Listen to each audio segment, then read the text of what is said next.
안녕하세요. 오늘 청소년 자녀의 스마트폰 사용에 대한 부모님의 교육법 관련해서 고민을 나누기 위해 온 정윤경 교수입니다.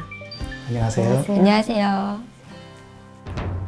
21세기를 살아갈 우리 청소년 자녀들이 사는 세상은 이른바 디지털 세상이죠. 스마트폰은 하루가 다르게 진화를 거듭하고 우리 삶에 더 밀접하게 연결되고 있습니다. 하지만 디지털 세상이 항상 유익함과 편리함만을 주는 것은 아닙니다. 스마트폰에 자칫 과의존하게 되면 그에 따른 부작용이 올 수밖에 없습니다.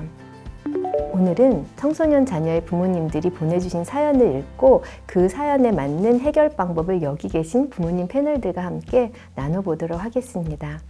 그 첫 번째 사연부터 볼까요? 네, 첫 번째 사연 읽어보겠습니다. 고등학교 1학년인 L군은 스마트폰 게임에 빠져서 시간을 보내는 일이 많습니다. 학교 후 L군은 교복도 갈아입지 않은 채로 새벽까지 계속 스마트폰 게임만 했죠. 성적 및 진학 걱정으로 부모님이 스마트폰 사용을 금지하자 심한 짜증을 내기 시작했습니다. 코로나19 이후로 스마트폰 과의존 증상이 점차 심해져서 부모와 대화하는커녕 눈에 보이는 물건을 집어 던지는 등의 과격한 행동을 보입니다. 이 아이에게 어떻게 스마트폰 교육을 하면 좋을까요? 공부하지 않고 스마트폰 게임에 과의존하는 학생의 사연이었습니다. 이 학생 왜 이렇게 과격한 행동을 보이게 된 걸까요? 사연 속 L군은 부모님의 강압적인 대화 방법과 태도에 대해 불만을 표출하는 것으로 보이는데요. 사실 많이들 통제와 제한이 답이라고 생각하시죠. 그런데 사연 속 부모님처럼 자녀에게 충분한 이유와 준비 없이 강제로 스마트폰을 압수하는 것이 아이들에게 심리적 불편감을 줄 수 있습니다. 그렇다면 아이의 스마트폰 사용을 무조건 통제하기 전에 차근차근 대화를 통해 스마트폰에 대한 이야기를 나눠봐야 되겠네요. 아이와의 대화법 관련해서 권장하시는 방법이 있으신가요? 네. 먼저 부모님께서 자녀가 좋아하는 게임에 대해 먼저 관심을 가져주시는 게 좋습니다. 우리 부모님이 내가 좋아하는 것을 알아주고 궁금한 것에서부터 아이들의 경계가 조금씩 허물어질 수 있어요. 아이가 하는 게임에 대해 이야기를 나누며 자연스럽게 아이의 게임 사용 패턴이나 함께 게임하는 친구 등 교우 관계에 대해서도 정보를 얻으실 수 있습니다.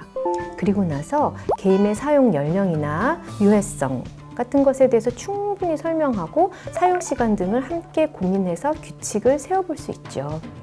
아이와 대화를 나누었다면 아이가 거부감이 들지 않으면서 아이의 스마트폰 사용을 제한하는 방법 같은 것도 있을까요? 사연 속에서 스마트폰을 강제로 압수했을 때 아이는 부모님은 실천하지 않으면서 자신만 통제하려 한다고 생각할 수 있습니다.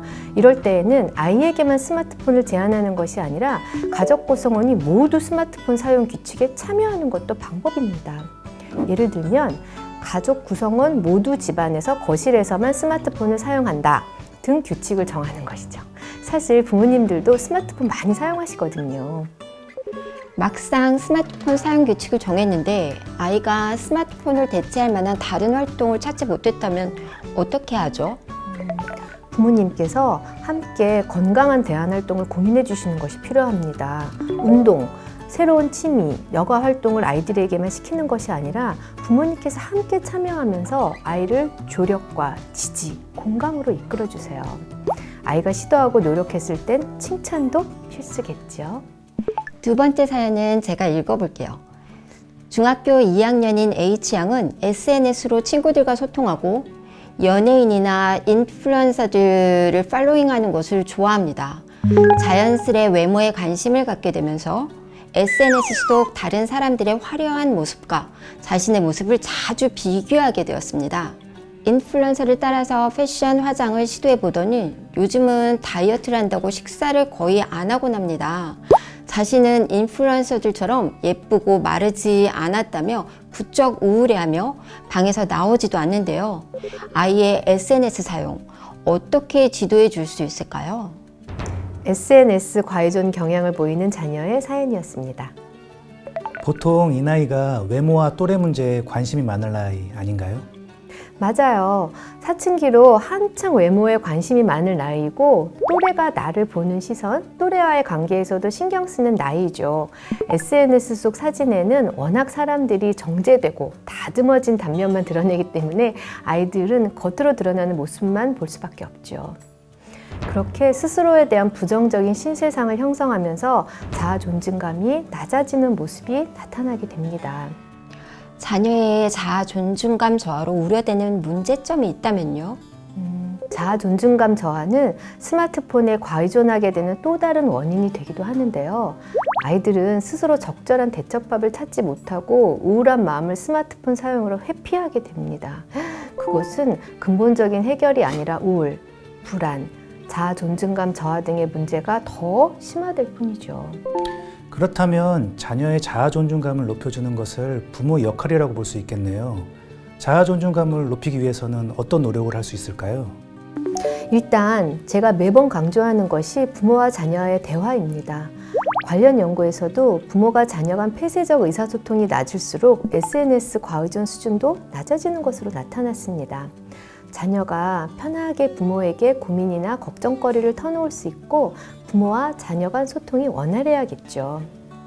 SNS를 사용하는 자녀의 행동을 주의 깊게 관찰하여 행동의 밑바닥에 깔려있는 욕구까지도 이해해 주셔야 합니다.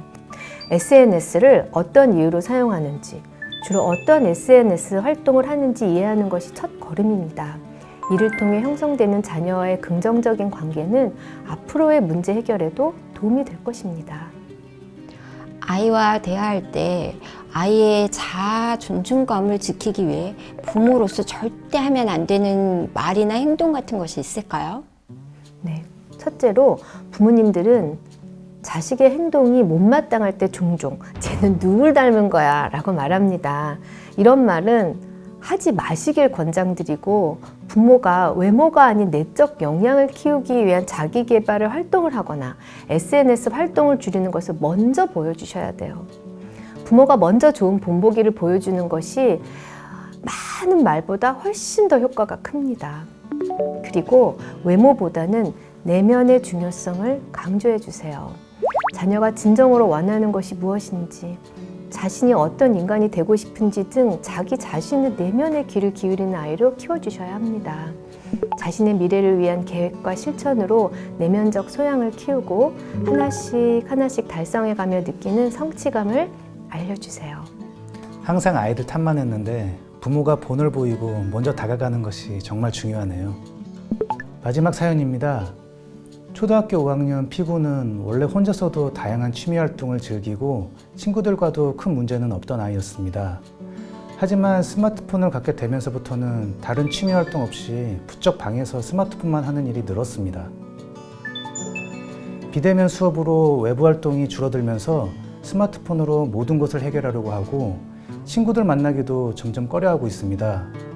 부모가 산책이나 운동을 권해보지만 스마트폰으로 다 경험할 수 있다며 번번이 실패하고만 맙니다.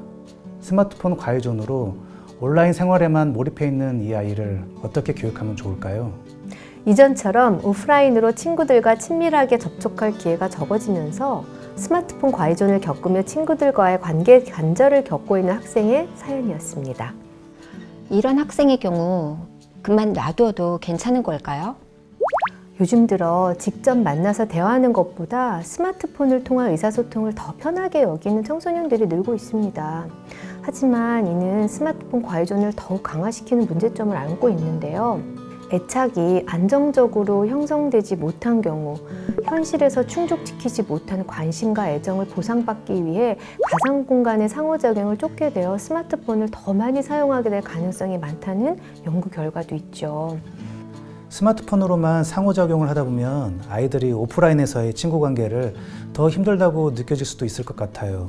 스마트폰 과의존이 학생의 대인관계에 어떤 영향을 주게 될까요?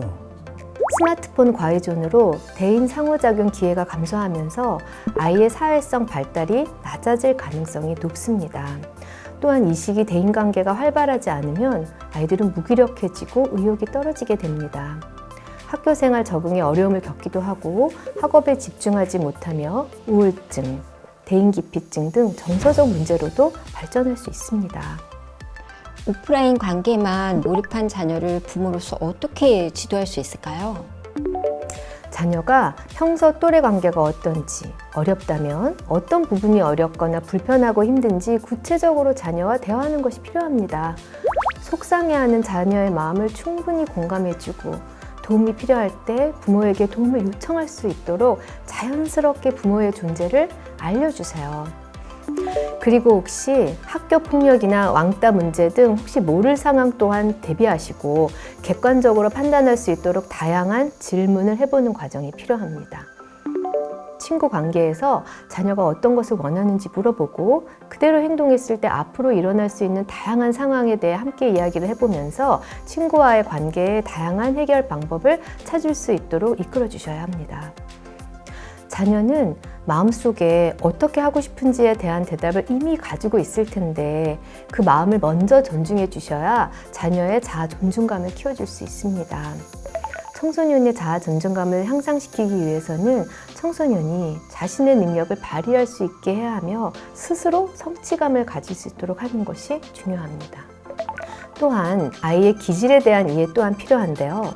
자신감이 부족한 아이라면 자녀가 자신의 의견을 명확하게 표현하고 객관적으로 판단할 수 있게끔 자녀의 자신감을 키워주는 것이 중요합니다. 도움이 필요할 땐 언제든 너의 고민을 들어줄 곳이라는 신호를 전달해서 자녀가 안정감을 느낄 수 있게 해주셔야 합니다. 이렇듯 부모님이 자녀의 또래 관계 적응을 위해 함께 고민하고 도와주는 것이 필요합니다. 자, 오늘 이렇게 자녀들이 스마트폰을 사용하면서 겪을 수 있는 다양한 문제점들에 대해 부모님으로서의 지도 방식을 알아보았는데요. 어떠셨나요? 부모가 자녀의 스마트폰 사용 습관을 꾸준히 모니터링하고 솔직한 대화를 통해 자녀를 지도해 주어야 한다는 것을 배웠습니다. 그저 자녀에게 답을 알려주는 것이 아니라 부모님이 함께 옆에서 고민하고 답을 함께 찾아나가는 과정을 통해 자녀의 자아 존중감을 높여줄 수 있다는 것도 알게 되었습니다. 네, 오늘 함께 나눈 대화가 두 부모님뿐만 아니라 함께 영상을 보고 계신 부모님들에게도 많은 도움이 되셨길 바랍니다. 감사합니다.